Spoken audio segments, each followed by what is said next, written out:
waraka wa amani uliowafanya Wayahudi washindwe kula na kunywa wakati huo. Waraka wa amani uliowafanya Wayahudi washindwe kula na kunywa wakati huo.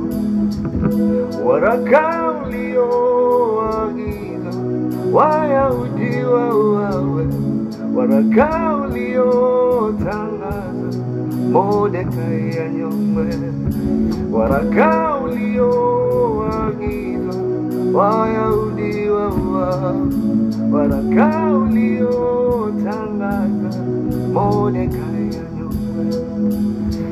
Esta akiwa kwenye nyumba ya kifalme, Esta akiwa ni malkia.